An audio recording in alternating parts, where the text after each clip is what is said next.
ہم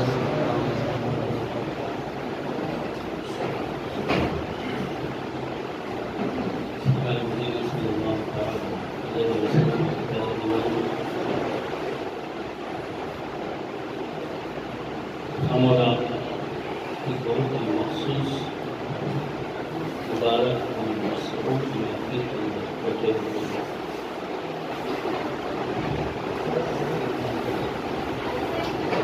آج کی یہ پاکستان محفل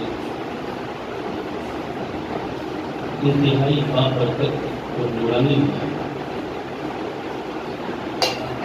کیونکہ اس محفل کی نسبتیں بڑی عالی ہیں۔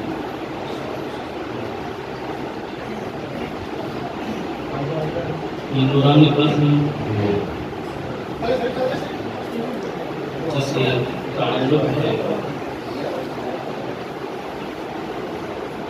امام اہل سنت مجدد دین و ملت اعلیٰ حضرت امام محمد رضا خان محدث کریم کی علیہ رحمت و رضوان اور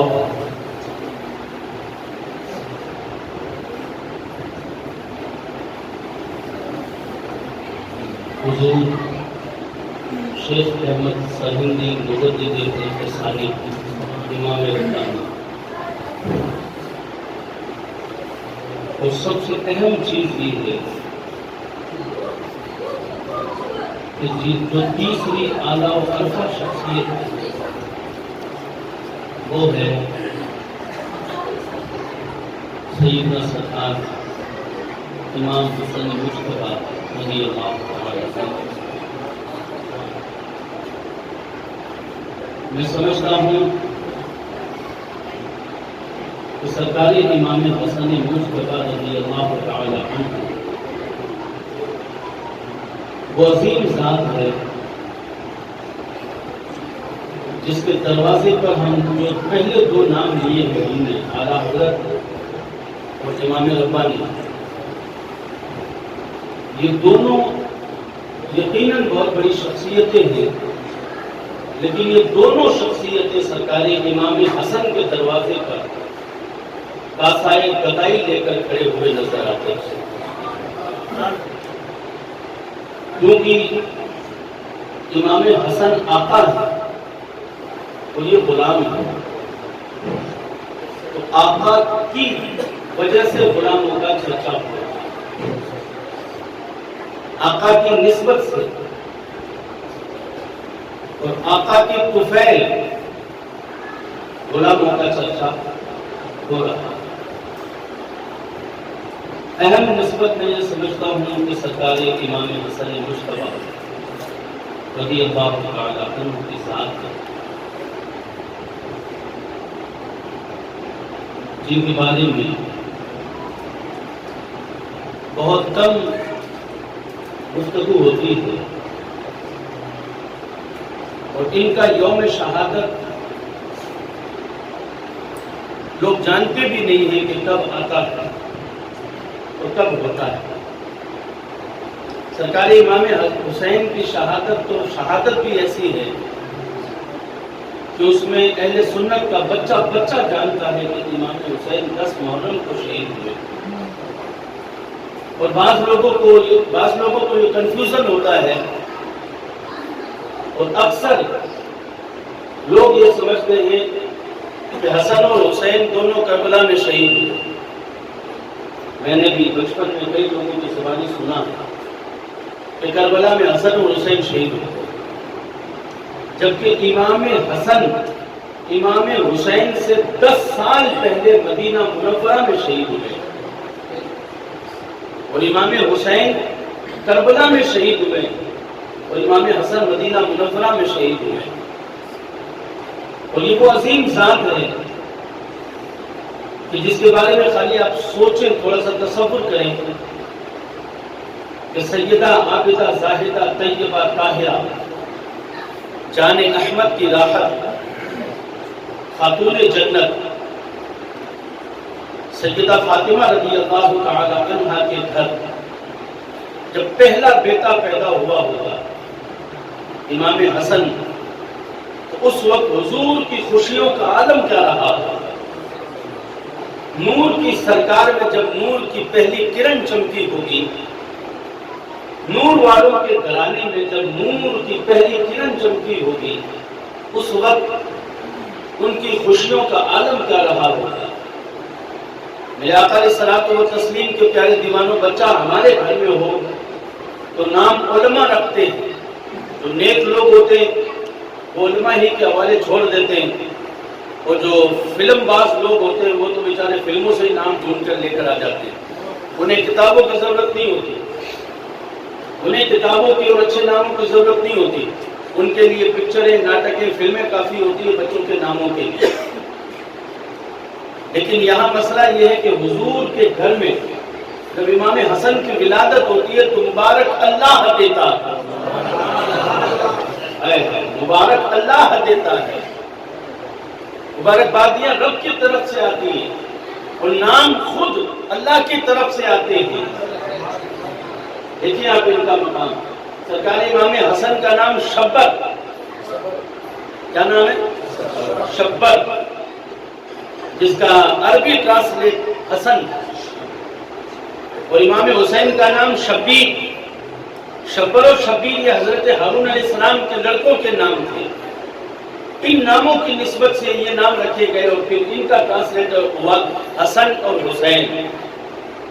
میں آپ کو بتاؤں کہ حسن اور حسین روئے زمین پر اگر پہلے کسی کے نام ہیں تو وہ انہی دونوں کے نام، ان سے پہلے کسی نے حسن اور حسین نہیں رکھا۔ سرکار امام حسن اور امام حسین، نام بھی نرالے، شان بھی نرالے، مقام بھی نرالا، مرتبہ بھی نرالا۔ اور آپ دیکھیں کہ میرے آقا علیہ الصلوۃ والتسلیم اپنی گود میں بٹھا کر ان کی فضیلتوں کا اظہار فرمایا کرتے، ان کی فضیلتوں کا اظہار فرماتے حضور اپنی گود میں بٹھا کر۔ اور جو سرکار کی گود میں پلا ہو، جو حضور کی انگلی پکڑ کر چلنا سیکھا ہو، مسلمانوں اس کی زندگی کا کیا عالم ہوگا، اس کی زندگی کا کیا عالم ہوگا، شریعت پر عمل کا کیا عالم ہوگا۔ اللہ اکبر۔ خوف خدا جن کی ماں نے بچپن ہی سے ان کے دلوں میں، آگے آگے اور آگے آگے بہت جگہ پڑی ہے، کرسی نہیں لگا دی اپنے کو۔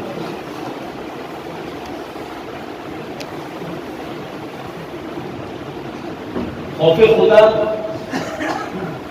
وہ جتنی بھی چیزیں ایک انسان کو تربیت کی جاتی ہے، سکھائی جاتی ہے، رسول خدا صلی اللہ تعالی علیہ وآلہ وسلم کے پیارے دیوانوں، میں تو عشق میں یہ کہتا ہوں کہ وہ ساری چیزیں ان کو وراثت میں ملی ہیں۔ میرا عشق تو یہ کہتا ہے کہ جو چیزیں ہم اپنے بچوں کو سکھاتے ہیں، بتاتے ہیں، ہم اپنے بچوں کو سکھاتے ہیں اور بتاتے ہیں، چاہت اور خواہش رکھتے ہیں کہ یہ نمازی بنے، یہ نیک بنے، یہ پرہیزگار بنے، یہ صالح بنے، یہ ہم سکھاتے ہیں، لیکن ان کو یہ چیزیں وراثت میں ملی ہے، یہ چیزیں ان کو وراثت میں ملی ہے۔ اللہ اکبر۔ میرے آقا علیہ الصلوۃ والتسلیم کے پیارے دیوانوں، 25 حج سرکار امام حسن نے پیدل فرمائے، 25 حج امام حسن نے پیدل فرمائے، اور اصلاح کا یہ معاملہ تھا کہ اگر آپ کے سامنے ناک پر کوئی سیدھا ہاتھ بھی رکھتا تو آپ کہتے سیدھا مت رکھا کرو، الٹا رکھا کرو۔ حالانکہ یہ ایک نارمل سی معیوب چیز ہے، لیکن معیوب چیزوں سے بھی جو لوگ پرہیز کرتے ہوں، خدا کی قسم ان کے عمل کا معاملہ کیا ہوگا، ان کی خدا ترسی اور شریعت پر عمل کا کیا مسئلہ ہوگا۔ رسول اکرم صلی اللہ تعالی علیہ وآلہ وسلم کے پیارے دیوانوں، حضور نے ان کے بارے میں حدیث پاک میں فرمایا، یہ میرا وہ بیٹا ہے کہ میری امت کے 2 گروہ جن کے اندر ٹکراؤ ہوگا، اس کی وجہ سے اللہ تعالیٰ صلح فرمائے گا، اس کی وجہ سے اللہ تعالیٰ صلح فرمائے گا۔ میرے آقا علیہ الصلوۃ والتسلیم کی پیارے دیوانوں، بڑی فضیلت ہے، بڑا مقام، بڑا مرتبہ ہے آپ کا، کیونکہ آل رسول ہیں، اولاد نبی ہیں۔ آج جن کی اولاد کی ہم اتنی تعظیم کرتے ہیں، آج ہمیں سید مل جائے، ہم دستبوسی کرتے ہیں، ادب کے ساتھ میں بیٹھتے ہیں، محبت کا اظہار کرتے ہیں۔ اب سوچو کہ جب آج 1400 سال بعد ان کی اولاد کا اتنا ادب ہو رہا ہے تو حضور کے نواسوں کی شان کا عالم کیا ہوگا؟ حضور کے نواسوں کی شان کا عالم کیا ہوگا؟ اللہ اکبر! ان کی محبت کا عالم کیا ہوگا؟ ان سے عشق کا عالم کیا ہوگا؟ کیونکہ نسلیں جو بھی چلی ہے وہ انہی سے چلی ہے، نسلیں جو بھی چلی ہے وہ انہی سے چلی ہے۔ تو جب نسل کا یہ عالم ہے تو پھر اصل کا عالم کیا ہوگا؟ نسل کا یہ عالم ہے تو اصل کا عالم کیا ہوگا؟ میرے آقا علیہ السلام و تسلیم کے پیارے دیوانوں، جن کو حضور نے اپنا لعاب دہن چکھایا ہو، سرکار جن کو چوما کرتے، حضور جن کو سونگھا کرتے، رسول پاک کبھی اپنی گود میں اٹھاتے، کبھی اپنے کندھوں پر بٹھاتے، جن کا منبر حضور کی گود بنی ہو اور جن کی سواری رسول پاک بنے ہوں، ان کی شان و عظمت کیا ہوگی؟ تو سرکار مدینہ صلی اللہ علیہ وسلم کے پیارے دیوانوں، اس ساری فضیلتیں سننے کے بعد پتہ یہ چلتا ہے کہ ایسے مقدس لوگوں کی بھی دشمن دنیا میں رہے گے، ان سے بھی معاذ اللہ چڑھنے والے، ان سے بھی معاذ اللہ نفرتوں کا اظہار کرنے والے، ان سے بھی معاذ اللہ دشمنیاں رکھنے والے۔ آج عشق والوں سے آپ پوچھئے امام حسن کا نام آتا ہے تو خدا کی قسم آج سنی امام حسن کی شان میں ایک لفظ بھی صلی اللہ تعالی علیہ وآلہ وسلم کے پیارے دیوانوں، ہر دور کا یہی ماحول رہا ہے۔ جی کوئی محبت کرتا ہے کسی سے تو بغیر کسی لالچ کے اگر محبت ہوتی ہے تو اس کا مسئلہ الگ ہوتا ہے، اور لالچ والی محبت ہوتی ہے تو پھر اسے ٹوٹنے میں، اس میں فرق آنے میں وقت نہیں لگتا۔ حکومت کے لالچی، دولت کے لالچی، سرمایہ کے لالچی، مقام اور مرتبے کے لالچی لوگ صرف ان پاکیزہ ہستیوں سے بغض و عداوت، دشمنی، اناد اور حسد اس لیے رکھا کرتے تھے کہ انہیں دولت سے مطلب تھا، انہیں ثروت سے مطلب تھا، انہیں مقام اور مرتبوں سے مطلب تھا، انہیں جاہ و حشم سے مطلب تھا، انہیں کرسی اور وقار سے مطلب تھا۔ اللہ اکبر! آپ تاریخ اٹھا کر دیکھیں گے تو آدم سے لے کر ایدم تک، ایدم سے لے کر قیامت تک بھی لوگ ایسے آئیں گے، اور آج تک بھی ایسے لوگوں کی تاریخ کو تم نے پڑھا ہوگا کہ کئی ایسے بھی ہیں جنہوں نے معاذ اللہ حضور کے ساتھ بغض رکھا، حضور کے ساتھ میں اناد رکھا، حضور کے ساتھ میں حسد رکھا۔ یہ اپنے اپنے ایمان کی بات ہے، یہ اپنے اپنے عقیدے کی بات ہے، یہ اپنے اپنے محبت کی بات ہے۔ اللہ کسی کو توفیق دیتا ہے تو وہ ڈوبا سورج نہیں دیکھتا ہے، وہ چاند کے ٹکڑے نہیں دیکھتا ہے، وہ بس حسن مصطفیٰ دیکھ کر آپ کے قدموں میں سر رکھ کر کلمہ پڑھ دیا۔ اللہ کسی کو توفیق دیتا ہے تو اللہ کی قسم وہ معجزے نہیں دیکھا کرتا ہے، وہ یہ نہیں دیکھتا کہ ہاں کنکروں کو کلمہ پڑھانے والا یہی نبی ہے، درختوں کو جڑیں اکھاڑ کر اپنی بارگاہ میں بلانے والا یہی نبی ہے، سورج کو موڑنے والا یہی نبی ہے، چاند کو توڑنے والا یہی نبی ہے۔ وہ یہ نہیں دیکھا کرتے، بلکہ زمانے نے تو خدا کی قسم اپنا دل نکال کر مصطفیٰ کے قدموں میں رکھا ہے، فقط اس لیے کہ انہیں جانا، انہیں مانا، نہ رکھا غیر سے کام۔ للہ الحمد میں دنیا سے مسلمان للہ الحمد میں دنیا سے مسلمان گیا۔ ان کا شیوا، ان کا مقصد، ان کا مطلب یہ نہیں تھا کہ وہ کسی مطلب سے محبت کرے، بلکہ وہ حضور سے اس لیے محبت کرے کہ اللہ کا رسول ہے، ہمارا آقا ہے، اللہ کے رسول ہیں، ہمارے آقا ہیں۔ اور کئیوں نے ایسی محبت بھی معاذ اللہ محبت کا اظہار کیا۔ کیسی محبت؟ جو حضور کے سامنے تو رسول پاک کے دیوانے بن کر رہتے تھے، حضور کے غلام بن کر رہتے تھے، یا رسول اللہ، یا رسول اللہ، فداک ابی و امی، ایسے کہنے والے۔ اور جب وہ پیٹھ کے پیچھے جاتے تو معاذ اللہ کہتے محمد بن عبداللہ نے یہ کہا تھا، ہم نے تو آج ان کو یہ بھی کہہ دیا، یہ بھی کر دیا۔ اس طریقے کی گفتگو کرنے والے بھی جنہوں نے 1400 سال پہلے اسلام نے ان لوگوں کو نام دیا تھا کہ یہ منافق ہیں، جو سامنے کچھ اور ہوتے ہیں، پیٹھ پیچھے کچھ اور ہوتے ہیں۔ ہاں، ایسے لوگوں کی تعریف قرآن نے اس طریقے سے کی کہ یہ منافق ہے، یہ منافق ہے۔ ان کی نشاندہی کی کہ محبوب یہ تمہارے سامنے جب بیٹھتے ہیں تو ان کا مسئلہ کچھ اور ہوتا ہے، اور یہ جب تم سے پیٹھ پھیر کر جاتے ہیں تو ان کا مسئلہ کچھ اور ہوتا ہے، آپ قربان جائیے۔ یہ منافق جب حضور کی بارگاہ میں بیٹھے رہتے تھے نا، باتیں سنتے تھے، صحابہ کا مجمع ہوتا تھا، منافقین بھی بیچ میں بیٹھے رہتے تھے، تو جانتے ہو اللہ دلوں کا مالک ہے، اللہ تعالیٰ دلوں کا مالک ہے۔ یہی منافقین تھے جو کہتے تھے کہ رائنا، رائنا، رائنا کا مطلب ہوتا ہے ہماری رعایت کیجیے، اور رائنا کا مطلب وہ مراد لیتے تھے چرواہا۔ تو رائنا ایک عربی لفظ تھا کہ مثال کے طور پر میں بات کر رہا ہوں اور آپ میں سے کوئی یہ کہے کیا بولا آپ نے، سمجھ میں نہیں آیا، دوبارہ بولو۔ سمجھ میں نہیں آئے گا تو آپ یہی کہیں گے نا دوبارہ بولیے، سمجھ میں نہیں آیا۔ تو صحابہ کیا کہتے تھے؟ صحابہ یہ نہیں کہتے تھے کہ پھر سے بولو، دوبارہ بولو، یہ نہیں، رائنا، حضور ہماری رعایت کیجیے، حضور ہماری رعایت کیجیے۔ سرکار کا لب و لہجہ اتنا پاکیزہ تھا کہ میرے آقا بالکل نرم لہجے سے گفتگو کرتے، نرم لہجے سے گفتگو کرتے، لیکن انداز یہ تھا کہ آواز سب تک پہنچا کرتی، لہجہ نرم تھا، لہجہ نرم تھا لیکن آواز سب تک پہنچا کرتی تھی۔ تو وہ لوگ کہتے رائنا ہماری رعایت کیجیے۔ منافق کیا کہتا؟ منافق دل میں یہ سوچ کر کہتا رائنا چرواہے، سر معذرت۔ اب اللہ دلوں کا مالک ہے، مسلمانوں کی مجلس میں بیٹھ کر حضور کی شان میں دل میں گستاخی کرنے والے کو بھی میرے رب نے گوارا نہ فرمایا، میرے رب نے پسند نہ فرمایا، بلکہ اللہ تبارک و تعالیٰ نے فوراً قرآن پاک نازل کر کے فرمایا یا ایھا الذین آمنوا لا تقولوا رائنا وقولوا انظرنا۔ اے ایمان والو، میرے محبوب کو رائنا مت کہا کرو، اگر کوئی بات سمجھ میں نہ آئے تو یہ کہا کرو انظرنا، ہماری طرف دیکھیے۔ سوچو یاروں، اللہ نے لفظ بدلوا دیا۔ اگر لفظ سے بھی حضور کی معاذ اللہ قصر شان دکھی تو میرے رب نے لفظ بدلوا دیا، اللہ نے لفظوں کو بدلوا دیا۔ اسی طریقے کے منافق لوگ جن کے بارے میں قرآن پاک نے رب نے فرمایا ان المنافقین فی الدرک الاسفل من النار، یہ منافق جو ہے نا، منافق جو سامنے کچھ اور ہوتے ہیں پیٹھ پیچھے کچھ اور ہوتے ہیں، آج بھی ایسے دوغلے لوگ آپ کو ملیں گے، فطرت ہے نا یہ، آج بھی ایسے دوغلے لوگ ملیں گے جو سامنے کچھ اور ہوتے ہیں پیٹھ پیچھے کچھ اور ہوتے ہیں۔ سامنے تو ان کا مسئلہ ہوتا ہے حضرت حضور،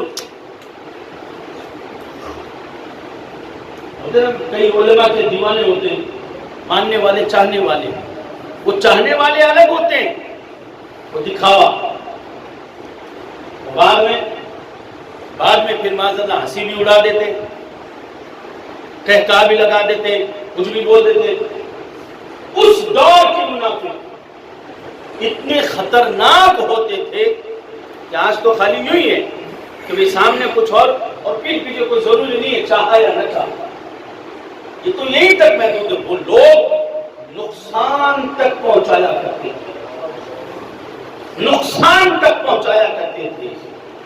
جی اب حضور سے میثاق رکھا تو حضور کی اولاد کا جب نمبر آیا تو ان سے بھی معاذ اللہ کئیوں نے نفاق رکھا۔ اب کربلا اٹھا کر دیکھ لیں، کیا کربلا والوں میں لوگ جاننے والے نہیں تھے کہ امام حسین کا مقام کیا ہے، امام حسین کا مرتبہ کیا ہے؟ لیکن دولت نے ان کی عقل پر پٹی ڈال دی تھی، آنکھوں پر پٹی ڈال دی، دیکھنے والا یہ نہیں دیکھ رہا تھا کہ یہ حسین ہے، اسے معاذ اللہ دولت حکومت نظر آ رہی ہے۔ وہ سرکار امام حسن مجتبیٰ رضی اللہ تعالی عنہ ایسے حلیم مجتبیٰ،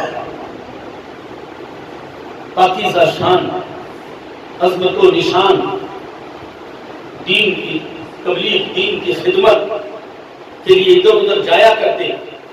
کوئی خاص عادت تھی آپ کی کہ آپ جہاں قیام فرماتے، آپ کی کیا عادت تھی؟ لوگوں کی فطرت بن گئی کہ جس گاؤں میں جاتے اس گاؤں کا ایک گھر آ کر آپ کی بارگاہ میں خدمت میں عرض کرتا کہ حضور میری بچی سے شادی کریں۔ آپ فرمایا کرتے کہ میں ہمیشہ نہیں رہوں گا، مجھے یہاں سے جانا ہے۔ تو لوگ اب دیکھیے لوگ کیا کہتے کہ آپ بھلے 2-4 دن تک رہیں میری بچی سے نکاح کرو، جب جائیں طلاق دے کر چلے جائیں، یا یوں ہی چھوڑ کر چلے جائیں، یوں ہی چھوڑ کر چلے جائیں، ہماری بچی آپ کے نام پر زندگی گزار لے گی۔ آپ نے فرمایا مجھے اللہ کی بارگاہ میں جواب دینا پڑے گا، مجھے اللہ کی بارگاہ میں جواب دینا پڑے گا کہ میں شادی کر کے اگر کسی کا حق نہیں ادا کروں گا تو مجھے رب کی بارگاہ میں جواب دینا پڑے گا۔ دیکھیے اتنا سوچتے تھے کہ اگر میں شادی کر کے کسی کا حق نہیں ادا کروں گا تو مجھے اللہ کی بارگاہ میں جواب دینا پڑے گا۔ اور آج بیٹا بھلے 1 روپیہ نہیں کمائے، ماں کو صحرا دکھتا ہے، بس جلدی پڑھنا دوں، جلدی پڑھنا دوں، جلدی شادی کر دوں۔ خدا کی بندی سے کچھ لائق تو ہونے کے، نان و نفقہ اپنے بیوی بچوں کا خرچ اٹھانے کے لائق تو ہونے دو، وہ لائق نہیں ہے، بس شادی، چہرہ دیکھ لوں، یہ کر لوں، وہ کر لوں۔ بزرگان دین کی زندگی دیکھیں آپ، شریعت کے چھوٹے سے چھوٹے پہلو پر جن کی نظر ہوتی ہے وہی تو تقوی والے ہوتے ہیں۔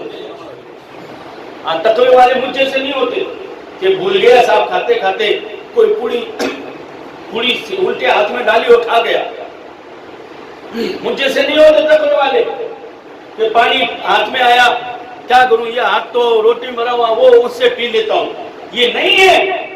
تقوی والوں کی شان یہ ہے کہ انہیں ہر وقت ان چیزوں کا ڈر رہتا ہے کہ کہیں میرا کوئی عمل شریعت کے خلاف نہ ہو جائے۔ چھوٹی چھوٹی باتوں پر دھیان رکھنا، اسے ہی تو تقویٰ کہتے ہیں، اسے ہی تو تقویٰ کہتے ہیں۔ ارے تقویٰ جن کے گھر سے چلا ہو ان سے کوئی سیکھے کہ تقویٰ کسے کہتے ہیں، خوف خدا کسے کہتے ہیں، جی ان سے سیکھے۔ میرے آقا علیہ الصلوۃ والتسلیم کے پیارے دیوان امام حسن کیا کہتے ہیں کہ مجھے جواب دینا پڑے گا قیامت کے دن، میں کیا جواب دوں گا، لیکن لوگوں کی نیت الگ ہوتی تھی، ہاں لوگوں کی نیت الگ ہوتی تھی۔ کئی گاؤں میں آپ تشریف لے گئے اور لوگوں نے شادیاں کروا دی اور کئی بچیاں آپ کے نام پر بیٹھی رہی،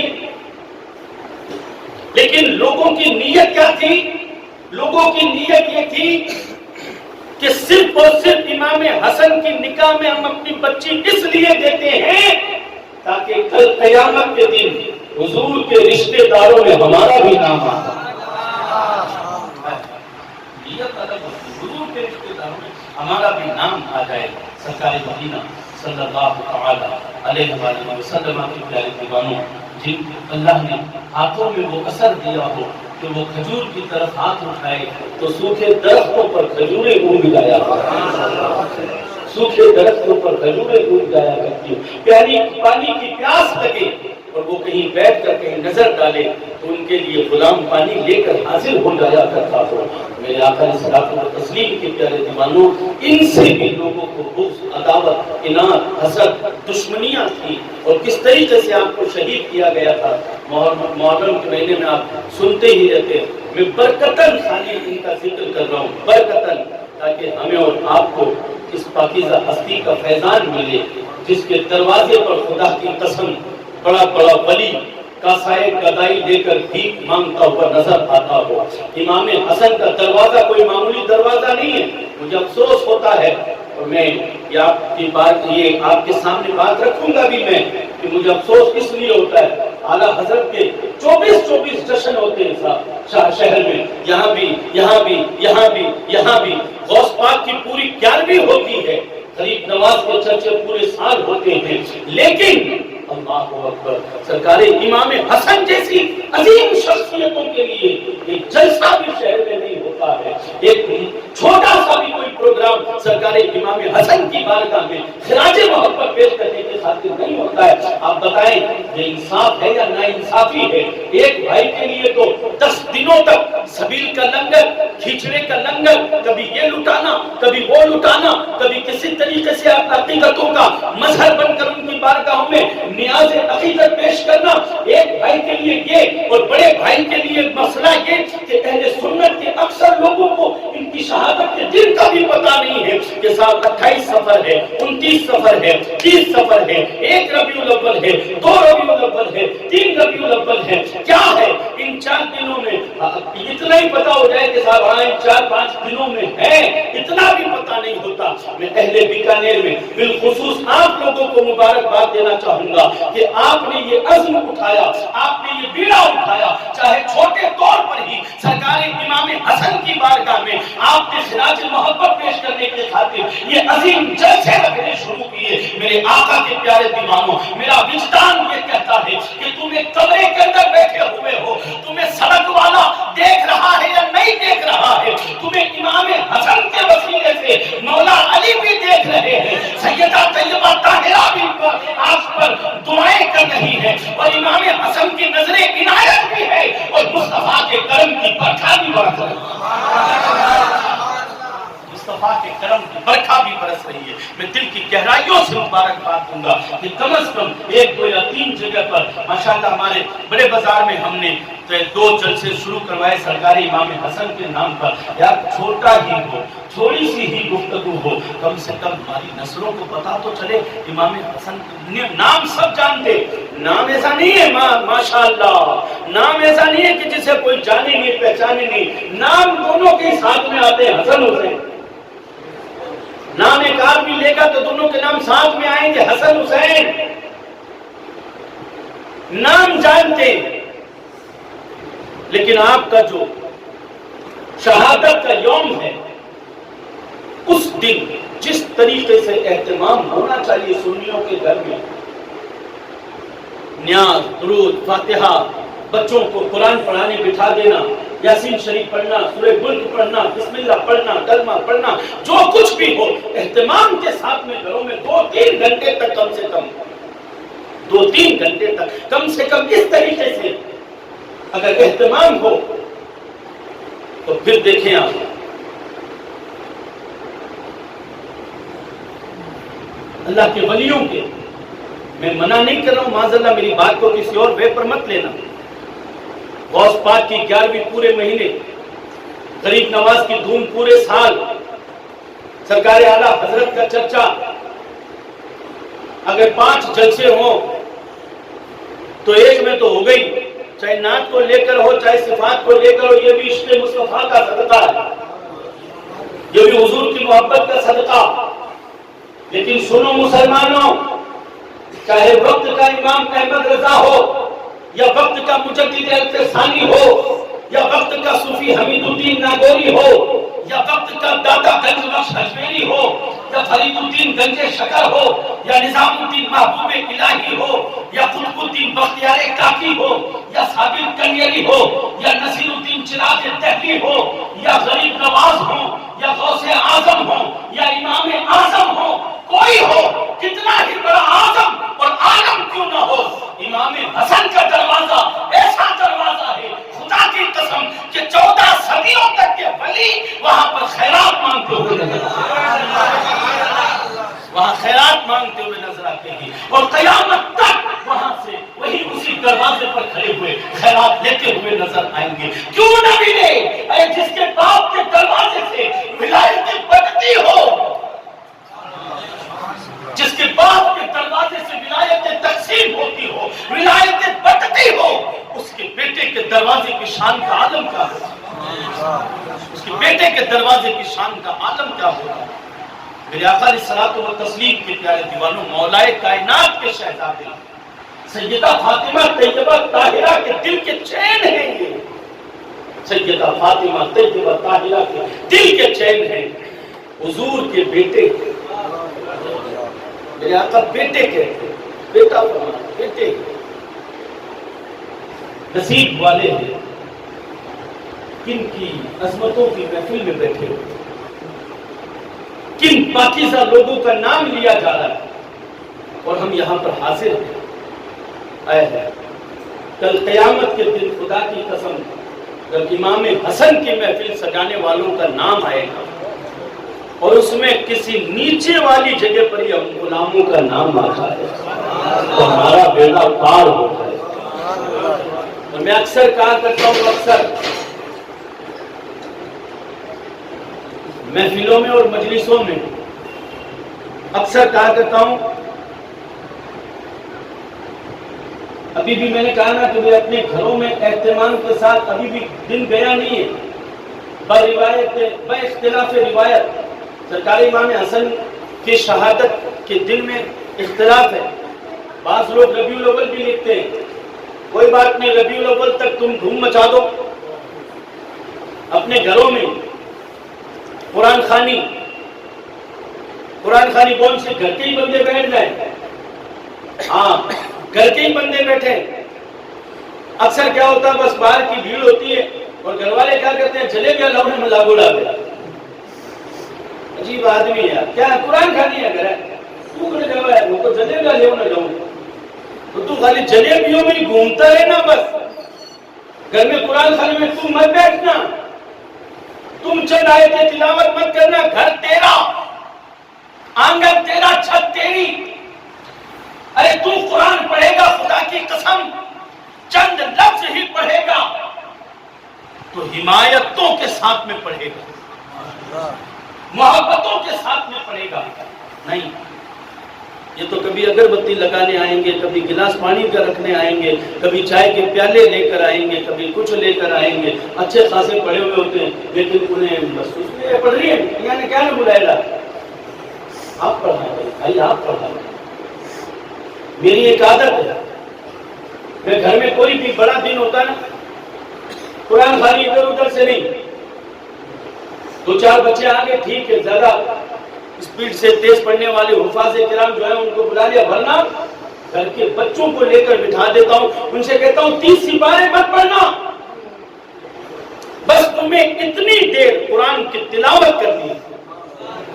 اب چاہے آدھا سپارہ پڑھو, پاؤ سپارہ پڑھو, اتنی دیر تمہیں, جب تک دل لگے تمہارا تب تک تمہیں قرآن کی تلاوت کرنی. درود پاک, کلمہ, سورہ یاسین, سورہ اخلاص وغیرہ یہ قرآن کی تلاوت ہو کر اور پھر نذرانے پیش کرتے ہیں. اے مولا, یہ جو کچھ بھی ٹوٹا پھوٹا پڑھا ہے صحیح ہے یا غلط ہم تو نہیں جانتے, کریم تو جانتا ہے.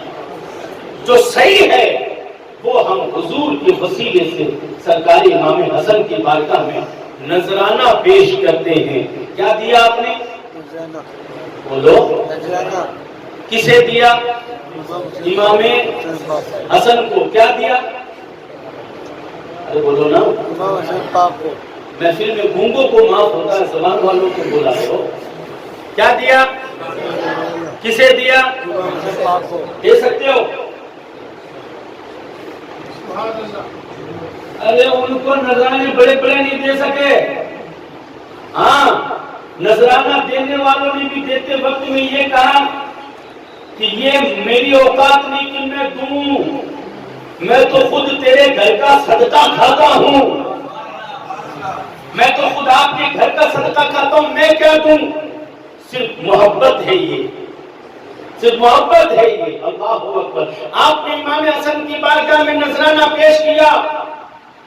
اب سنو میری بات غور سے, چاہے کل پرسوں ترسوں جب تمہیں وقت ملے اپنے گھر کے ایک کمرے کو پاکیزہ کر کے, خوشبو سے معطر کر کے امام حسن کی بارگاہ میں نذرانہ پیش کرنے کی خاطر اپنے بچوں کو قرآن لے کر بٹھا دینا اور پھر ان کی بارگاہ میں پیش کر دینا. فقیر قادری کا وجدان کہتا ہے یہ وہ سخی گھرانہ ہے جو کسی کا احسان نہیں رکھتا. اگر دنیا میں تم اپنی بساط کے مطابق نذرانہ دو گے, کل قیامت کے دن یہ اپنی صلاحیتوں کے مطابق تمہیں بدنا تھا. دنیا میں تم اپنی بساط کے مطابق ان کو نذرانہ پیش کرو گے, قیامت کے دن یہ اپنی صلاحیتوں کے مطابق, یہ اپنی قابلیت کے مطابق تمہیں عطا کروائیں گے. اب ان کی صلاحیت کون جانتا ہے؟ یہ اس نبی کے نوازے ہیں جن کے بارے میں اعلیٰ حضرت کہتے ہیں مالک کل ہے وہ پاس کچھ رکھتے نہیں, دونوں جہاں کی نعمتیں ہیں ان کے خالی ہاتھ میں. اور اعلیٰ حضرت کہتے ہیں مانگنے والے منگتوں کو یوں چاہیے کہ مانگنا اور کسی سے بھی کیوں چاہیے, کون دیتا ہے دینے کو موہ چاہیے, دینے والا ہے سچا ہمارا. نور کی سرکار کی پہلی کرن ہے یہ.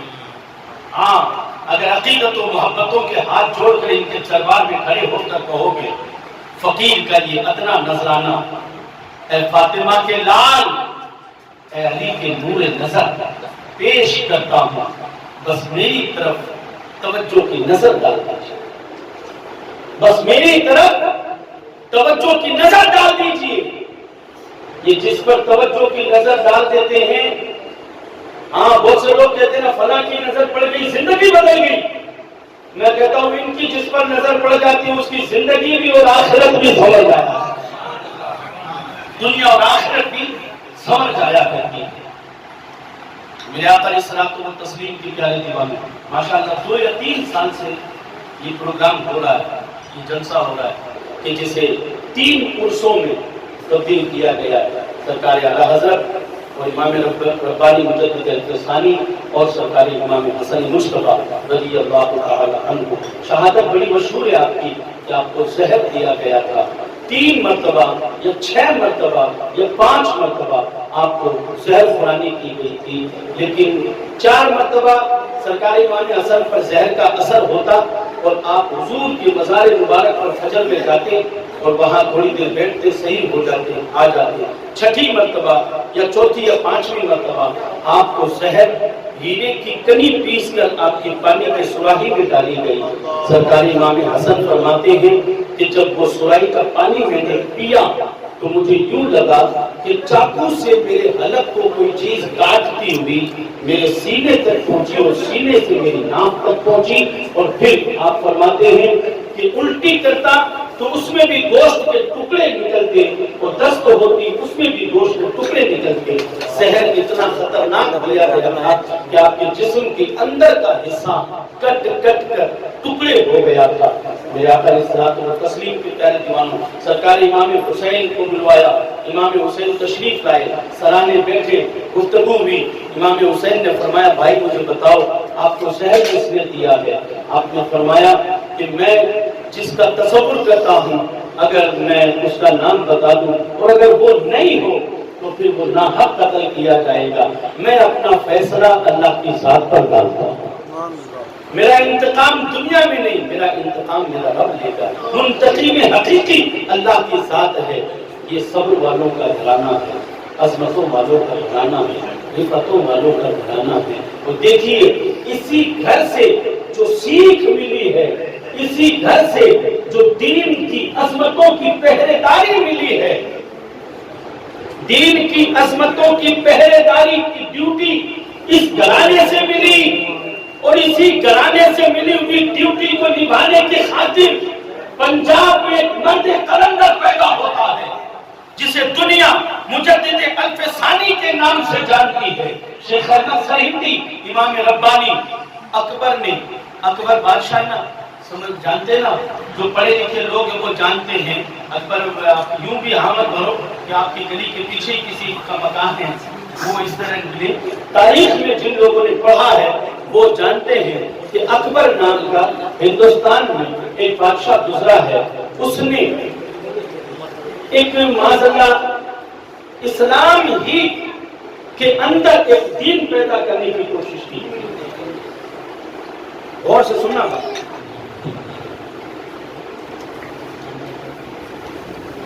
چاہے جو بھی پیرے سے ہی آتا ہے. اکبر نے دین الہی قائم کیا. اب دین الہی کیا تھا صاحب؟ دین الہی کے اندر اس نے کچھ باتیں ایسی رکھی کہ معاذ اللہ اگر کوئی مسلمان کسی بت کے آگے ہاتھ جوڑ کر کھڑا ہو جائے تو اسلام میں فرق نہیں آئے گا. معاذ اللہ مسلمان اگر بت پرستی بھی کسی کو راضی کرنے کی خاطر کرے تو کفر و شرک نہیں ہوگا. آپ کا سارا دھیان چائے کی طرف رہے گا. اور میں تقریر کے بعد اگر پوچھوں گا مجدد الفسانی نے کیا تجدیدی کارنامہ انجام دیا؟ اکبر نے دین الہی قائم کیا اور دین الہی کے اندر کچھ ایسے خود ساختہ اصول بنا کر معاذ اللہ صرف لوگوں کو راضی کرنے کی خاطر، کیونکہ وہ بادشاہ تھا، وہ چاہتا تھا کہ صاحب میں سب کو ساتھ میں لے کر چلوں، مسلم غیر مسلم یہ وہ، تو تو بھائی صاحب سب کو ساتھ سبھی لے کر چلتے ہیں، لیکن اس میں اپنا دھرم کون بدلتا ہے، اپنا دین کون بدلتا ہے؟ اصل میں اس نے غیر مسلم عورت سے شادی کر کے رکھی، اب ان چیزوں کے اندر یا کوئی اور چیزوں کے اندر ملوث ہو کر اس نے اسلام میں خلق ملک، اسلام کے اندر دخل اندازی، اسلام کے قانون، اسلام کے اصول، اسلام کے ضابطوں کو بدلنے کی کوشش کی۔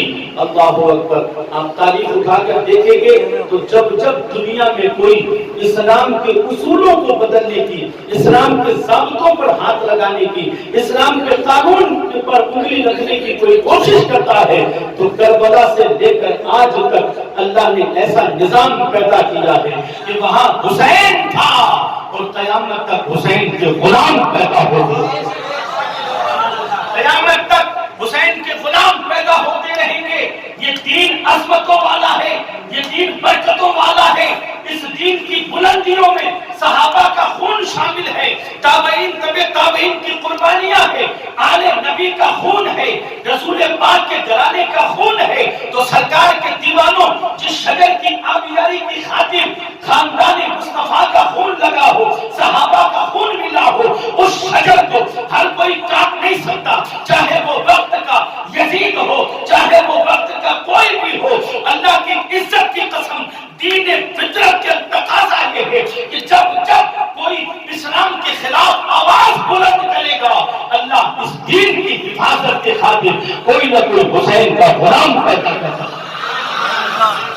خالد کبھی ہاتھوں میں علم لیتے ہیں، طارق کبھی موجوں کے قدم لیتے ہیں، ہر دور میں اٹھتے ہیں یزیدی فتنے اور ہر دور میں شبیر جنم لیتے ہیں، ہر دور میں اٹھتے ہیں یزیدی فتنے اور ہر دور میں شبیر جنم لیتے ہیں۔ مصطفیٰ کریم کے دیوانوں، اب دیکھو اس نے دین الہی کو قائم کیا، اپنے دربار میں لوگوں کو اکٹھا کر کے کہتا، بالخصوص مسلمانوں کو بلاتا اور مسلمانوں کو بلا کر کہتا، یار یہ بھی مخلوق اللہ کی ہے، ان کو بھی اللہ نے پیدا کیا، یہ بھی تو اللہ کے بنائے ہوئے ہیں، پھر معاذ اللہ یہ فرق کیوں، یہ ایسا کیوں، ویسا کیوں؟ اللہ کے دربار میں کوئی کمی نہیں آئے گی، اگر تم کسی بت کے آگے ہاتھ جوڑ کر کھڑے ہو جاؤ گے تو معاذ اللہ کوئی فرق نہیں پڑے گا، بت پرستی اگر کسی کو راضی کرنے کی خاطر کرو گے تو کوئی فرق نہیں آئے گا۔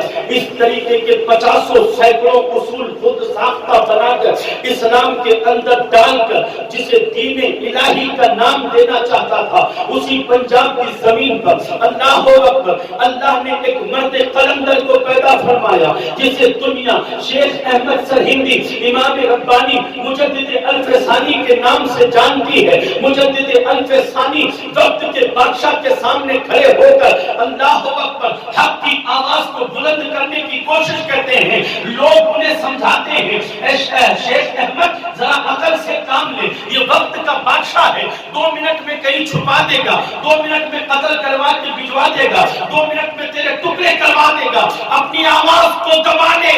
شیخ احمد سرہندی کہتے تھے حق کی آواز بلند ہونا جانتی ہے، دبنا نہیں جانتی ہے۔ حق کی آواز، الحق کو یارو، حق بلند ہے اور حق کے ساتھ چلنے والا بھی بلند ہوتا ہے۔ اللہ اکبر، جس کے دل میں خدا کا خوف ہوتا ہے وہ کسی اور سے نہیں ڈرتا۔ لوگوں نے کہا بادشاہ ہے، بادشاہ، حکومت ہے اس کے پاس میں۔ شیخ احمد سرہندی کہتے الیس اللہ باحکم الحاکمین، کیا میرا رب حاکموں کا حاکم نہیں ہے؟ کیا میں جس کے لیے کھڑا ہوا ہوں وہ حاکموں کا حاکم، بادشاہوں کا بادشاہ نہیں ہے؟ آخر حکومت کے خلاف آواز بلند کر کے شیخ احمد سرہندی کھڑے ہوئے اور اکبر کے دربار تک پہنچ کر آپ نے فرمایا تھا، اکبر اسلام کے علاوہ کوئی دین نہیں ہے، ان الدین عند اللہ الاسلام، اللہ کے نزدیک اگر کوئی دین ہے تو وہ اسلام۔ اليوم اکملت لکم دینکم واتممت علیکم نعمتی ورضیت لکم الاسلام دینا۔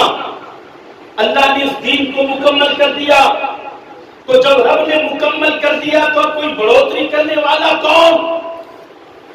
بتاؤ، اللہ نے دین کمپلیٹ کر دیا تو بڑھانے والا کون؟ اللہ کے نزدیک دین اسلام، اور اس کے ماننے والوں کا نام بھی قرآن میں اللہ نے رکھا ہوا سماکم المسلمین، اللہ نے ان کا نام مسلمان رکھا۔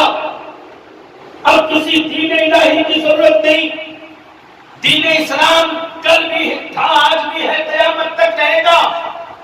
بادشاہ اکبر نے کہا بزرگ اپنی زبان پر لگام دے, اپنی زبان پر لگام دے اور عقل سے فیصلہ کر. آپ نے فرمایا دین عقل سے نہیں چلتا, قرآن سے چلتا ہے, رسول پاک کی سنت اور شریعت سے چلتا ہے. آپ کی گفتگو ایسی سخت ہوئی کہ اکبر نے اٹھا کر جیل میں ڈال دیا.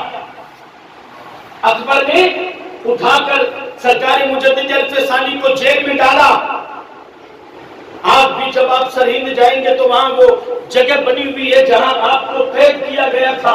نہیں, وہ جگہ جہاں آپ کے بیٹے نے وظیفہ کیا تھا آپ کی رہائی کے لیے, آپ کی آزادی کے لیے وظیفہ کیا, تو وہ جگہ آج بھی موجود ہے جہاں آیت کریمہ کا کھڑے ہو کر وظیفہ کیا تھا آپ کے بیٹے نے. مجدد الف ثانی کو جیل میں ڈال دیا گیا. جیل میں قیدی غیر مسلم قیدی مجدد الف ثانی جب جیل میں تشریف لے گئے, جب جیل میں مجدد الف ثانی تشریف لے گئے, 500 لوگ غیر مسلم.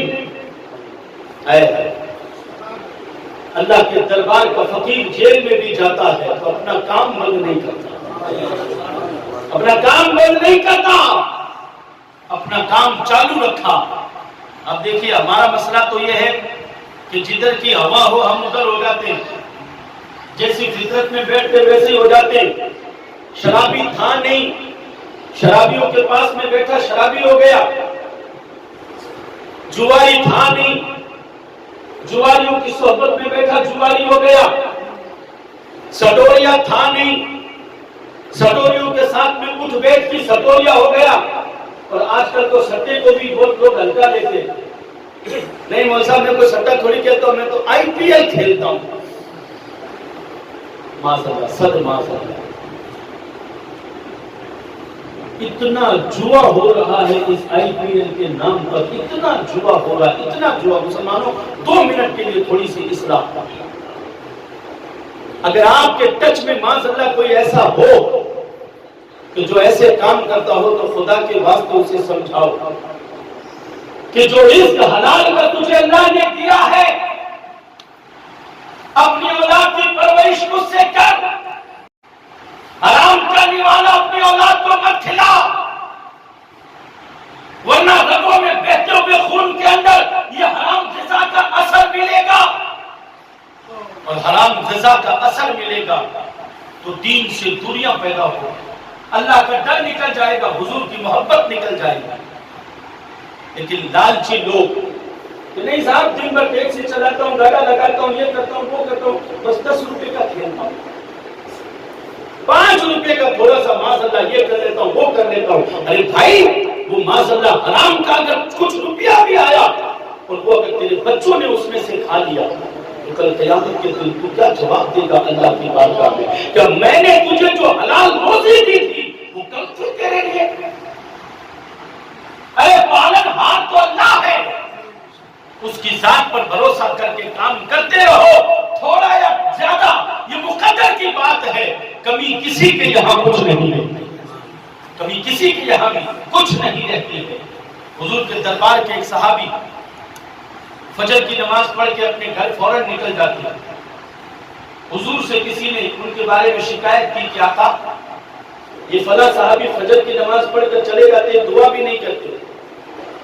رسول پاک صلی اللہ تعالی علیہ وسلم نے ان کو روکا اور روک کر ایک دن پوچھا کہ لوگ تمہارے بارے میں کہتے ہیں کہ تم فجر کی نماز پڑھ کر چلے جاتے اور دعا نہیں کرتے, وجہ سننا. وہ صحابی کہتے ہیں آقا یہودی کا گھر میرے گھر کے پاس میں ہے اور اس کے گھر کا درخت, اس کے گھر کے درخت کی ٹہنیاں میرے آنگن میں ہیں, تو رات بھر ہوا سے کچھ کھجوریں گر کر میرے آنگن میں گر جاتی ہے اور میرے بچے کبھی کبھی رات کو بھوکے سوتے ہیں. میرے بچے کبھی کبھی رات کو بھوکے سوتے ہیں سرکار. وہ چھوٹے چھوٹے بچے جو بھوکے سوتے ہیں تو صبح بہت زیادہ بھوک لگتی ہے ان کو, اور صبح بھوکے پیٹ جب وہ اٹھتے ہیں ڈبل بھوک, ایک تو سوئے بھوکے اور پھر اٹھے بھی بھوکے. مجھے ڈر لگتا ہے کہ وہ کہیں سیدھے اٹھتے ہی ان بکھری ہوئی کھجوروں کو لے کر اپنے منہ میں نہ ڈال لے, میں نہیں چاہتا کہ کسی کا حق میرے بچے کھائیں، کسی اور کے دروازے، کسی اور کی گھر کی امانتیں میرے گھر کے بچے کھائیں۔ حضور مجھے ڈر لگتا ہے کہ کہیں یہ جو ان کے لیے صحیح نہیں ہے وہ نوالا میرے بچے کھائیں گے تو کہیں وہ ان کے دل پر اثر نہ کر جائے، ان کی زندگی پر اثر نہ کر جائے۔ مسلمان کا اتنا خیال ہم اپنی اولاد کے لیے کرتے ہیں، ہم اپنی اولاد کی تربیت کے وقت میں اتنا خیال کرتے ہیں۔ حضور صدقے کی کھجوریں آئی ہوئی تھی حضور کے دربار میں، امام حسن بچے تھے، امام حسن نے اٹھائی اور صدقے کی کھجور کھا لی، میرے آقا نے منہ میں انگلی ڈال کر نکال دی، میرے آقا نے منہ میں انگلی ڈال کر حلق تک گئی ہوئی کھجور کو نکال دیا اور آپ نے فرمایا حسن تو میرا بیٹا ہے، یہ صدقے کی کھجوریں ہیں، یہ ہمارے لیے جائز ہے۔ اور یہاں ایک مسلمان کہتا آقا فجر کے وقت میں جلدی اس لیے کرتا ہوں کہ میرے گھر کے آنگن میں یہودی کے درخت کی کھجوریں پڑ جاتی ہیں، میں نہیں چاہتا کہ میرے بچے وہ کھجوریں کھا کر اور پھر ہمیشہ اسی پر آس لگائے بیٹھے رہیں، آج اٹھا کے کھائیں گے کل توڑ کر کھانے لگ جائیں گے۔ میں نہیں چاہتا کہ میرے بچوں کے پیٹ میں غلط رزق کا نوالا جائے، غلط طریقے سے کوئی دانا جائے۔ رسول ہاشمی صلی اللہ علیہ وسلم وجوہات دیکھیں ان کی، آئی پی ایل یہ وہ معذرہ، یہ کیا نام بدلنے سے کوئی غلط چیز جائز ہے، ناجائز چیز جائز ہو جائے گی؟ نام بدلنے سے، طریقہ بدلنے سے، صورتیں بدلنے سے حرام حلال ہو جائے گا؟ صحبتوں میں بیٹھ کر بگڑ رہے ہیں، جواریوں، سٹوریوں، شرابیوں کی صحبت میں بیٹھ کر معاذ اللہ نسلیں بگڑ رہی ہے، اور ہمارا کوئی خیال ہی نہیں۔ کیوں کہ جو دین ہمارے اندر جیسا ہونا چاہیے ویسا نہیں ہے۔ ہمارا مسئلہ ایسا ہے کہ ہم محفل میں بھی ہم جو ہے نا ہنسی مذاق چالو رہتی ہے، محفل میں بھی ہمارا کانا پھوسی چالو رہتی ہے، محفل میں بھی۔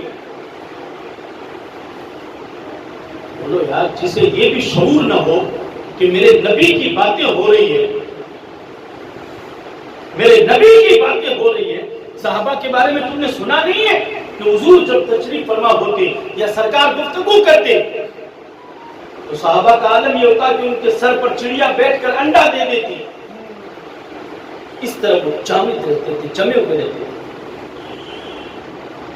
ہمارا دل ہی نہیں لگتا، کبھی ادھر دیکھ رہے، کبھی ادھر دیکھ رہے، کبھی اس کے کان میں، کبھی اس کے کان میں، کبھی اس کے کان میں کچھ۔ میں تو کہتا ہوں جسے بے ادبی کرنی ہو نا وہ محفل میں نہ آئے۔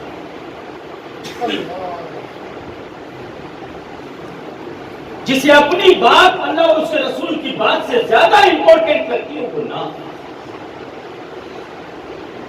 ہم نہ تو محفلوں میں ڈھنگ سے بیٹھتے، نہ مسجدوں میں ڈھنگ سے بیٹھتے، نہ دین کی جہاں گفتگو ہو، باتیں ہو، درس ہو، تدریس ہو، وہاں ڈھنگ سے نہیں بیٹھتے۔ مسلمان مسجد میں ہی چالو ہو جاتا ہے۔ یہ تو اچھا ہے کہ تھوڑا وقت کم لگتا ہے، اگر زیادہ وقت لگنے لگ جائے تو یہ دھندا بزنس کی باتیں بھی مسجدوں میں کرنے لگ جائیں گے۔ کیا نہیں ہو رہا آج مسجدوں کے اندر؟ تو جو دین ہمارے اندر ہونا چاہیے وہ دین نہیں۔ ہم جہاں بیٹھتے ہیں وہاں صرف اور صرف ہم اپنے مفاد کی گفتگو کرتے ہیں، دین کی باتیں نہیں کرتے۔ ورنہ اگر آج مسلمان کا یہ حال ہوتا کہ وہ جہاں بیٹھتا بھلے ہنسی مذاق جوکس چٹکلے لیکن اخیر نبی کی بات پر ہوتا،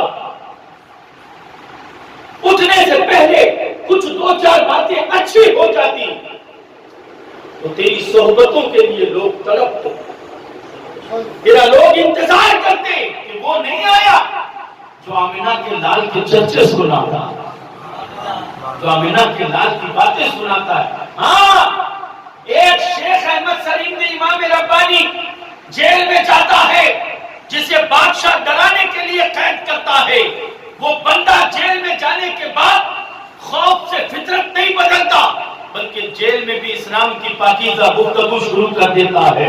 اور جب مجدد الفسانی جیل سے نکلے تھے تو اکیلے گئے تھے اور جب نکلے تو 500 مسلمانوں کو ساتھ میں لے کر 500 مسلمانوں ساتھ میں لے کر نکلے.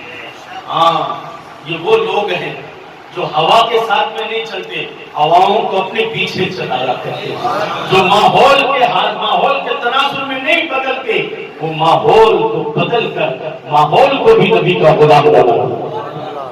یہ سرکار مجدد الفسانی رحمت اللہ تعالی علیہ کی ذات ہے کہ جنہوں نے وحدانیت کے اوپر ایسا کام کیا کہ آخر اکبر کو جھکنے پر مجبور کیا. جب دربار اکبر کے اندر بات چیت ہو رہی تھی اور اس میں جب اکبر نے کہا تھا کیا تم مجھے جانتے ہو میں اکبر ہوں، تو شیخ احمد سریندی کے لفظ آج بھی فضا میں گونج رہے ہیں. آپ کہتے ہیں ہاں ہاں مجھے پتا ہے تو اکبر ہے، میں جس کی بات کر رہا ہوں وہ اللہ اکبر ہے. میں جس کی گفتگو کر رہا ہوں، میں جس کی بات کر رہا ہوں وہ اللہ اکبر ہے. وہ سب سے بڑا ہے، وہ سب سے بڑا ہے. آخر حضرت کی صرف گفتگو میں آپ کو بتاؤں گا کہ سوچتے رہنا امام احمد رضا کون ہے. سوچتے رہنا امام احمد رضا کون ہے. 60 علم اور 60 علموں کو پڑھنے کے بعد میں مہارت کے بعد مہارت تامہ، تو ویسا عمر تو اس میں نکل جائے گی. پھر عمر تو 63 تھی نا، 63 سال عمر، 60 علم. پھر آپ جیسا اور مجھ جیسا ہو تو وہ خالی علم کے بوجھ کے نیچے زمین میں دفنا جائے گا. ہاں کندھے بھاری ہو جائیں گے، اٹھی جو بنی دفن ہو جائے گا. پھر وہ 1000 کتابیں کہاں سے آئی؟ یار کبھی کبھی میں سوچتا ہوں فتوائے رضویہ کنز ایمان، دیکھو بھائی جھوٹی بات نہیں کرتا، زیادہ دور جانا تو میری بھی اوقات نہیں ہے. چند کتابوں کے نام مجھے آتے ہیں، چند کتابوں کے نام مجھے آتے ہیں. باقی تو علماء سے سنا یہ ہے کہ اعلیٰ حضرت کی کتابوں کے نام بھی بہت سے علماء صحیح پڑھ نہیں سکتے. ہاں نام ہی نہیں پڑھ سکتے. پوری کتابیں فتوائے رضویہ دیکھتا ہوں تو سمجھ میں آتا ہے یار فتوائے رضویہ کی بات تو کوئی کتاب لکھنے کا وقت ہی نہیں ملا ہوگا. اور پھر چلو میرا جو کام ہے نعت پڑھنا، ادائی کی بخشش دیکھتا ہوں تو یا اللہ ایک شعر کو لکھنے کے لیے کتنی حدیثیں دیکھی ہوگی، کہاں قرآن کا ترجمہ دیکھا ہوگا. عشق والے کہتے ہیں کہ اعلیٰ حضرت کے اشعار قرآن اور حدیث کا ترجمہ. تو پھر ترجمے کے اندر آپ خالی قصیدہ نور لے لیں، قصیدہ نور کے اندر کتنے شعر ہیں؟ 30 شعر. اور 30 شعر بندہ لکھے گا تو ایک شعر میں اٹھائے تو وہ حدیث لایا دیکھو صحیح اس کے مطابق کوئی نہیں. کتنی کتابیں دیکھنے کی ضرورت پڑی. میں تو فتوائے رضویہ، دولت المکیہ وغیرہ دیکھنا تو دور کی بات، میں ادائی کے بخشش میں الجھ جاتا ہوں. ہاں ادائی کی بخشش کی ڈھنگ سے سمجھ میں نہیں آتی، میں تو اسی میں الجھ جاتا ہوں اور اسی سے ہی باہر نہیں نکلتا. اور جب اسی سے باہر نہ نکلوں اور کوئی پوچھے احمد رضا تو میری زبان سے ایک ہی جملہ نکلتا ہے کہ مینارہ قصر رضا کا بہت اونچا ہے، تم اس کے پہلے زینے پہ ہی چڑھ کے دکھلا دو. فتوائے رضویہ تو ایک کرامت ہے، ادائی کی بخشش ہی پڑھ کے دکھلا دو. فتوائے رضویہ تو ایک کرامت ہے، ادائی کی بخشش ہی پڑھ کے دکھلا دو. مینارہ قصر رضا کا بہت اونچا ہے، بہت اونچا. مینارہ قصر رضا کا بہت اونچا ہے، تم اس کے پہلے زینے پہ ہی چڑھ کے دکھلا دو. فتوائے رضویہ تو کرامت ہے، ادائی کی بخشش ہی پڑھ کے دکھلا دو. 120-30 سال خالی پڑھائی میں نکل گئے تو پھر 1000 کتابیں کہاں سے آئیں گی صحیح بھائی؟ پھر یہ قرآن کا ترجمہ، او ہو کسی سمجھدار سے پوچھنا. ہاں بہت سے لوگوں سے پوچھا ہاں بھائی صاحب کہ 25 سال ہو گیا آج 9 سپارہ بھی ہوئے ہے. کوئی کہتا ہے صاحب 40 سال ہو گئے ابھی تک تو 14 سپاروں کا ہی ہوا ہے. اور وہ بھی ترجمہ بھی ایسا کہ پوری دنیا نے لوہا مان لیا. ہاں لوگوں نے جوہر دکھائے, آگے جا کے امام احمد رضا نے بسم اللہ میں ہی جوہر دکھا دی. اب دیکھو یار, جس کی ذہانت بسم اللہ میں ہی پتہ چل رہی ہو, پورے قرآن پاک میں انہوں نے کیا جوہر لٹائے ہوگا, کیا عشق پیش کیا ہوگا, کیا محبت پیش کی ہوگی. بسم اللہ الرحمن الرحیم مشہور بات آپ نے 50 مرتبہ سنی. اللہ کے نام سے شروع. لوگ کہتے تھے شروع کرتا ہوں میں اللہ کے نام سے, اعلیٰ حضرت نے کہا پھر شروع کر دیا تو نام کہاں بعد میں لے رہا ہے, اللہ کے نام سے شروع. الحمدللہ رب العالمین الرحمن الرحیم مالک یوم الدین ایاک نعبد و ایاک نستعین اہدنا الصراط المستقیم. بڑے بڑے ترجمہ کرنے والے, یا اللہ ہمیں سیدھا راستہ دکھا دکھا دکھا. اعلیٰ حضرت کا قلم چلا, یا اللہ ہمیں سیدھا راستہ چلا, ہمیں سیدھا راستہ چلا. ارے لوگ آئے مل کر 60 ترجمے پڑھ لیے, 50 پڑھ لیے, 40 پڑھ لیے, 30 پڑھ لیے, 20 پڑھ لیے, سب نے لکھا ہے دکھا. مولانا صاحب آپ کہتے ہو چلا, وہ دکھا والا وہ چلا, سارے دکھا کہتے ہیں, آپ کہتے ہیں چلا. معاملہ کیا ہے؟ میرے امام احمد رضا کہتے ہیں اب بھی دیکھنے کی ضرورت ہے, اب بھی دیکھنے کی ضرورت ہے. ارے اللہ نے دکھانے کے لیے محمد عربی صلی اللہ علیہ وسلم کو بھیجا. رسول پاک نے رستہ دکھایا, صدیق اکبر نے رستہ دکھایا, فاروق اعظم نے رستہ دکھایا, مولا علی نے رستہ دکھایا, عثمان غنی نے رستہ دکھایا, اللہ کے ولیوں نے رستہ دکھایا, رسولوں نے نبیوں نے رستہ دکھایا. ارے جن کو دکھانے کے لیے اللہ نے بھیجا پھر بھی لوگوں نے دیکھ کر بھی چلے نہیں. اس لیے ہم کہتے مولا رستہ دیکھا ہوا ہے لیکن چلنے کی سبق ہمارے اندر نہیں ہے. اے کریم جسے تو چاہتا ہے وہ صراط مستقیم پر چلتا ہے.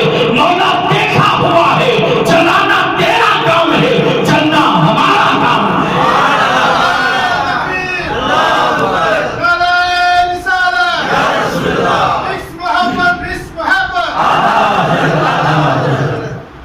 چلنا ہمارا کام ہے, چلانا تیرا کام ہے. اب دیکھیے یہ فیضان اعلیٰ حضرت ہے. میں پھر وہیں آؤں گا 60 مجھے تو خالی آپ جواب دے دیں بس. پڑھنے میں کتنے سال لگتے ہیں, اور خالی پڑھنا ہی نہیں ہے, ماہر ہونا, مہارت تامہ حاصل کرنی ہے. تم چلو بانٹ کو 60 لوگوں کے اندر, 60 لوگوں کو بانٹ دو, تب بھی مہارت تامہ نہیں, تب بھی مہارت تامہ نہیں. 1000 کتابیں, کنز الایمان, دیگر کام, دین کی خدمت, دین کا درس وغیرہ وغیرہ بہت سی چیزیں. مسجد میں امام بھی, نمازیں بھی لوگوں کو پڑھانا, نمازیں سکھانا, نمازیں بتانا. یہ اعلیٰ حضرت ہیں. ہاں اعلیٰ حضرت, اعلیٰ حضرت. لوگ کہتے ہیں کیوں باقی سب کہاں گئے؟ میں نے کہا یہ اعلیٰ حضرت ہیں, ذرا سمجھو, ذرا سمجھو. خالی پوچھنے والے نے اتنا پوچھا تھا امام صاحب کس پانی سے وضو کرنا چاہیے, کس پانی سے نہیں کرنا چاہیے, کس سے کرنا چاہیے, کس سے نہیں کرنا چاہیے. کوئی اور حضرت ہوتا تو کہہ دیتا کہ وضو کرتے ہو نا, ناک میں پانی ڈالتے ہو, کلی کرتے ہو, کلی سے جس کا سواد تمہیں بدبودار لگے, کلی سے جس کا سواد تمہیں ختم ہو لگے مت کیا کرو, ناک میں بدبو آ جائے مت کیا کرو.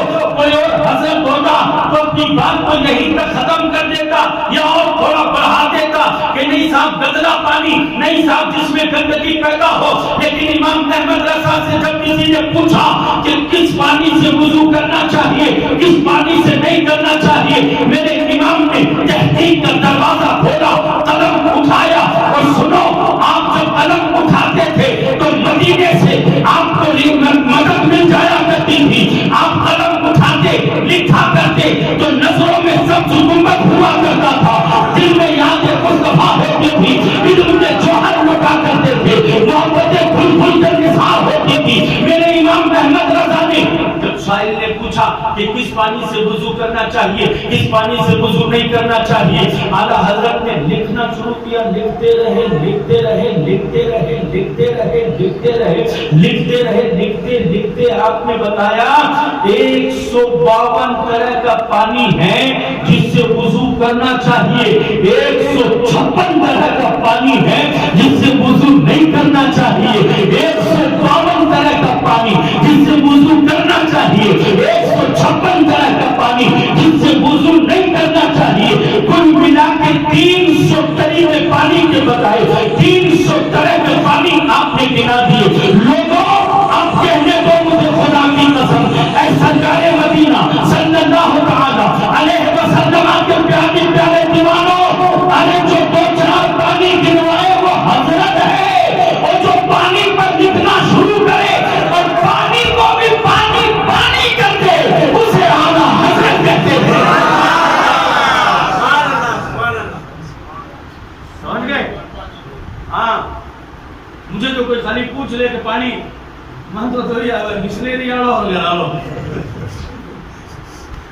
اب بھئی تھوڑا بہت آپ نے سے کوئی پڑھا لکھا ہوگا وہ تھوڑا ایکسپلین کر کے بتائے گا. نہیں, منرل الگ ہوتا ہے اور وہ کون سا ہوتا ہے منرل کے علاوہ بھی کیا بولو گھروں میں جو لگا ہوتا ہے فلٹر الگ ہوتا ہے, منرل الگ ہوتا ہے, یہ الگ ہوتا ہے. آپ 2-4 قسم بتا دیں گے, لیکن میرا امام قلم اٹھاتا ہے 300 سے اوپر قسمیں بتاتا ہے پانی کی. میں کہتا ہوں کہ جو خالی پانی پر قلم اٹھا کر پانی کو بھی پانی کر دے پانی پانی کر دے اسے اعلیٰ حضرت کہتے ہیں. سرکار مدینہ صلی اللہ تعالی علیہ وآلہ وسلم کے پیارے امام, بہت سے میدان ہیں بہت سے میدان, جس میدان میں اعلیٰ حضرت گئے وہاں آپ ایسے نظر آئے کہ دنیا آج بھی جب آپ کے لیے بولتی ہے تو کہتی ہے کہ ملک کے سخن کی شادی تم کو رضا مسلم جس سمت آ گئے ہو سکھے بٹھا. غلط کیوں بول رہے ہیں؟ کمرے میں بیٹھے ہو تو اس کا یہ مطلب تھوڑی ہے کہ سبحان اللہ مطلب بزرگوں کا چرچا چل رہا ہے, بزرگوں کی شان چل رہی ہے, بزرگوں کا مقام بزرگوں کا مرتبہ. ہاں, کسی نے اگر اعلیٰ حضرت کو ایک الگ ہی زبان کی صاحب یوں یوں کر کے خط لکھا تو مسئلہ ہے یہ, میرے امام نے تھوڑی نظر ڈالی یوں یوں کر کے واپس جواب دے دیا سمجھ میں آ گیا کہا گیا. لوگ بیٹھے دیکھتے رہے, آپ نے فرمایا جس زبان میں سوال کیا تھا اسی میں جواب دے دیا, اسی میں جواب دے دیا. بہت باتیں جو آپ سنتے رہتے, شکر کی فیکٹری میں گئے اور البرٹ کے دعوے کو بھی آپ نے جھوٹا کیا. ایسے 50 واقعات امام احمد رضا خان علیہ الرحمہ کی زندگی میں موجود ہیں. میں بتاؤں آپ کو, جب عشق سکھاتا ہے آداب سحر گئی, اصل بات کر رہا ہوں, جس کی زندگی کی بنیاد حضور کی غلامی پر رکھی ہو وہ کامیابیوں کو ڈھونڈنے نہیں نکلتا, وہ تو خالی دین کی خدمت کی مسند پر بیٹھتا ہے, کامیابیاں خود اسے تلاش کر لیا کامیابیاں خود اسے تلاش کر لیا کرتی. حکیم وغیرہ آپ خود فرماتے کہ میں کبھی کبھی اس ایسی حالت میں پڑ جاتا ہوں کہ میں حضور کی بارگاہ کی طرف عرض کرتا ہوں آقا رہنمائی فرمائیں, اور فوراً مدینے سے اشارے ہوتے ہیں اور میری رہنمائی ہو جائے. جی خود فرماتے ہیں کہ ایک مرتبہ اعلیٰ حضرت کہتے ہیں کہ میرا منہ اس طریقے سے, منہ کی کوئی بیماری ہو گئی, آپ کو کوئی تکلیف ہو گئی منہ کے اندر جو ہوتا نا یہ عارضہ ہو گیا, آپ کو عارضہ اتنا خطرناک ہوا کہ آپ کے ہونٹ چپک گئے, دانت بالکل لگ گئے, منہ نہیں کھلتا تھا آپ کا. ڈاکٹر, حکیم, طبیب وغیرہ بہت سے لوگ آتے اور آپ کی کنڈیشن دیکھتے, ہاں صاحب دوا تیار کریں گے, یہ کریں گے, وہ کریں گے, اس طریقے کی باتیں ہوتی. میرے اعلیٰ حضرت امام محمد رضا خان محدث بریلوی جب تھوڑا پریشان ہوئے تب آپ نے بولا نہیں جاتا تھا, جی بولا نہیں جاتا, منہ بالکل چھپک گیا تھا آپ کا, اور آپ بس مدینہ شریف کی طرف توجہ فرما کر آقا رہنمائی فرمائے میرے آقا نظر کرم. اتنے میں آپ بتاتے ہیں کہ میرے پاس سے اس طرح مجھے لگا کہ کوئی گزرا نہیں تھا, بس ہوا کی طرح کوئی گزرتا ہوا میرے کان میں کہہ گیا کہ کالی مرچ اور مسواک. بس یہ جملے میں نے سنے, کالی مرچ اور مسواک کہتا ہوا نکل گیا. میں سمجھ گیا کہ اشارہ ہو گیا. حالانکہ کہتے میں نے اسی وقت لکھا مسواک لاؤ, کالی مرچ لاؤ. مسواک لائی گئی, کالی مرچ لائی گئی. آپ نے فرمایا کالی مرچ کو پیسو. کالی مرچ کو پیس کر مسواک کے اوپر والے حصے پر لگا کر ہونٹوں پر مسلنا شروع کیا. تھوڑے تھوڑے ہونٹ کھلے, پھر دانتوں پر رگڑنا شروع کیا. جب دانتوں پر رگڑنا شروع کیا تو اچانک خون کی الٹی ہوتی ہے. خون کی الٹی ادھر ہوئی اور ادھر آپ کا منہ کھلا اور صاف ہو گیا. تھوڑی دیر میں بیماری ختم ہو گئی.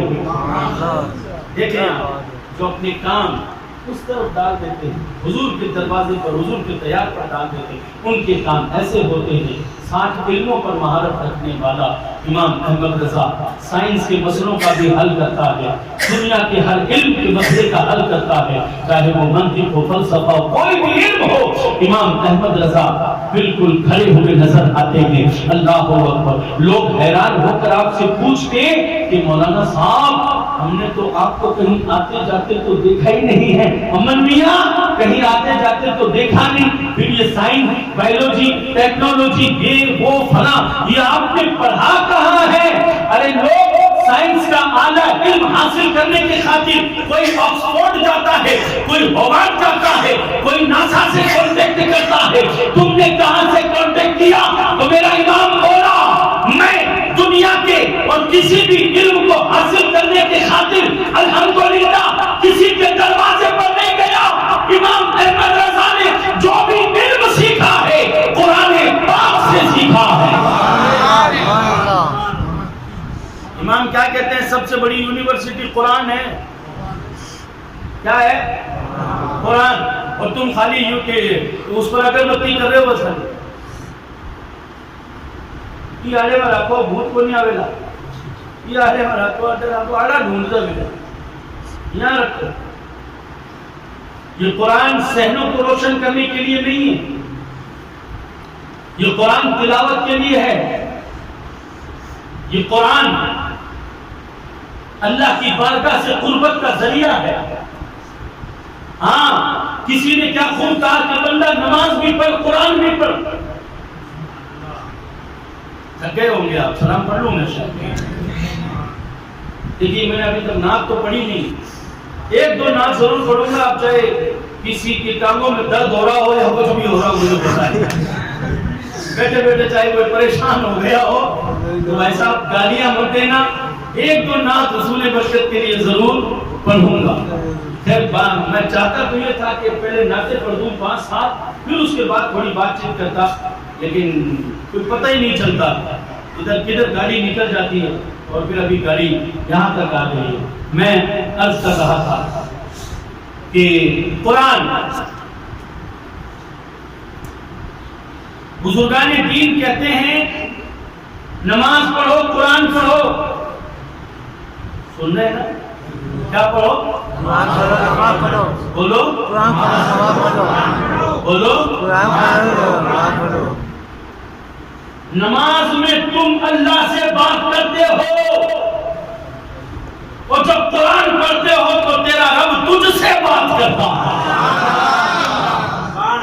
ہے. جب تم نماز پڑھتے ہو تو تم اللہ سے بات کرتے ہو, اور جب تم قرآن پڑھتے ہو تو تمہارا رب تم سے بات کرتا ہے.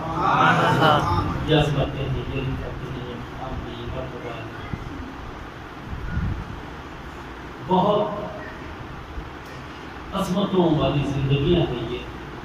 ہم تو خالی